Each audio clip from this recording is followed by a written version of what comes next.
selling Marxism. That's really what DEI is all about. And it began in the 1930s. Where? Well, Germany, of course, Germany. This ideology is so dangerous and destructive. I want you to familiarize yourself with a few things. First, the term that's going to come up later. You've probably heard it a million times, but BIPOC. It's Black, Indigenous, and People of Color. Now, according to Healthline.com, this term gained traction in the early 2010s, and it was used specifically to say that if you're not white, you're a victim of systemic racism. You're a product of discrimination and prejudice. In fact, the YWCA officially uses BIPOC and says the term emphasizes that systemic racism continues to oppress, invalidate, and deeply affect lives of people that aren't white. Okay, we know this because we've lived it in the last few years, but you've got to be solid on this before I show you the next step. Notice the use of the word oppress. This is the root of the entire purpose of cultural Marxism. By the way, so you know, this all came from Germany, but it came from communists. Remember, the Nazis, the socialists, the fascists, were fighting the communists. Well, when Hitler took over, they're preaching the same thing, except it's not communism, or it's not fascism, it's communism. And that's what they brought over. But it's the same germ, literally, killer germ. And it redesigned society based on this paradigm of oppressed versus oppressor. So you're either a victim or you're a monster. That's it. Those are the two choices.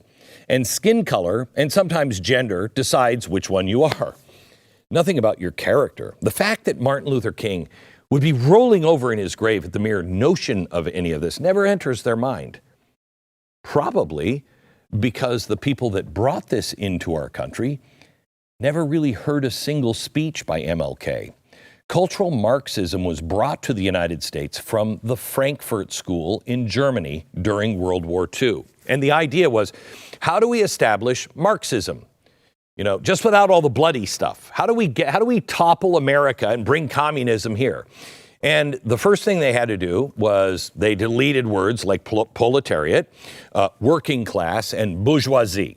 Okay? They replaced those with culture warfare, like race, gender, sexual orientation.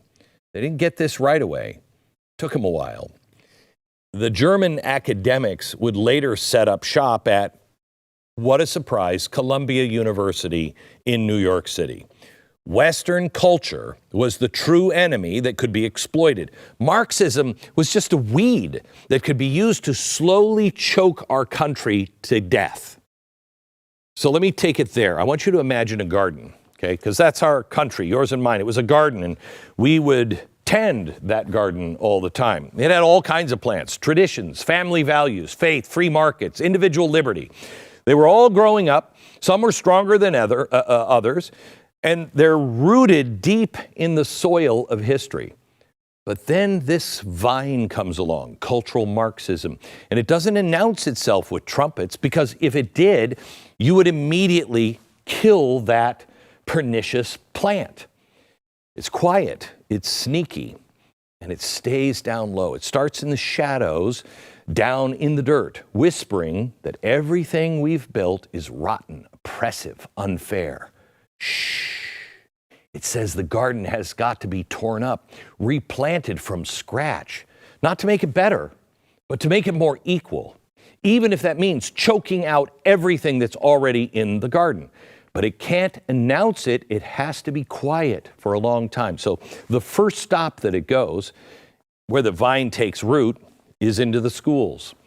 Frankfurt School, Columbia University, and then all the universities all around, the professors, the intellectuals. They're the gardens that have planted and tended this vine. Back in the 1930s, academics spread out like a virus from Columbia University and started saying society's not broken because of bad laws. It's broken because this culture is broken. Family, religion, hard work, that's a cage. And they taught kids not to fix the system, but instead burn it down. Well, this is about the 1960s. That's why we saw our colleges on fire in the 60s. And it was clearly, they were holding up signs of Chairman Mao. But then it started to spread. They taught things like oppressor versus oppressed. Everything is a power struggle. Truth is subjective. Divide people by race, class, gender. There's nothing about the facts anymore, remember? Facts don't care about your feelings. It was all about feelings and grievances. This is what they started, and then they targeted our children. Today, K through 12 grade schools, they are still today fighting to keep DEI as part of the official curriculum. It must be cut out. It is a vine choking our children to death. Now, those tendrils, they creep even deeper.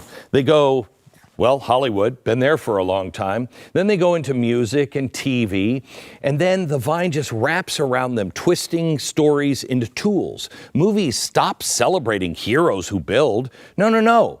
Now it's the anti-hero. Now they glorify rebels who tear things down. Songs stop lifting up people and being about love. It's about sex and your big butt, I guess, and what you can put in it. It's all meant to stoke your anger, to dumb you down, and to separate you from everything that we ever held as good and decent and honorable and uplifting. So you begin to find it harder and harder to see the American garden. It's just shadows now of resentment. You watched the Oscars last week? Oh, good for you, because neither did I. No, nobody really did. But the nominee list included movies about sex workers, sexually confused gender-bending priests, and trans cartel bosses. All right. Did anybody see those movies? Unfortunately, some did, but they're mainly these people. Now, the vine is growing thicker and thicker and thicker, and it's fed by every classroom lecture, every protest chant, every viral post. And it's not just an idea anymore. Now it's a mood. It's a religion without a cross.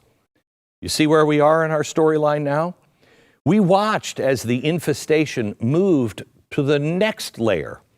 And that next layer is where we really started to see during the Biden administration, all in businesses. When we started to see every business start to teach this crap, when Coca-Cola was doing it, with Nike, all of this. Well, the recent moves by Donald Trump and his administration have sent these companies into full-on retreat. They're freaking out, but I don't believe any of it is real, quite honestly. I think they're just hiding. Warner Brothers, Goldman Sachs, Paramount, Pepsi, Coke, the list goes on and on of the infestation. It was everywhere. And then you get to BlackRock. Freaking BlackRock, the company that bragged how they would force DEI behavior on all corporate board levels, okay? Now they're turning on DEI. I don't believe it, but that's what they're saying. But the invasive infestation, it's too deep, as I'll show you later in the show. The gardener used to be the one, but he's been choked out long ago, literally and figuratively. It used to be people like you and me. But then it became the state because we started to gather and say, this can't happen. This is top down, bottom up, inside out. Okay? The entire country, everybody was watering this vine. That is cultural Marxism. That's the end game. Why? It's easy. It's all about power and control. When the garden is a mess, the people are scared and divided, and they beg for a savior. They beg for somebody, and the state steps in, promising to prune the chaos, but instead, it locks the gates. We saw this in the last 4 years. Free thought, gone. Property, shared. Faith, replaced by loyalty to the system. The vine is no longer a weed. It is the only plant left. That's cultural Marxism's dream. A garden where nothing grows except what the state allows to grow. Connect the dots, follow the growth. The vines flow straight through every aspect of our culture and straight to the government. And it starts with ideas. It starts through stories. It fractures people and ends with control every time. The government is helmed by progressives. They've been waiting to do this for a very long time. And it took two giant leaps forward. And let me show you them. You know this. One promised hope and change. The other used the chaos of the pandemic to push it over the finish line.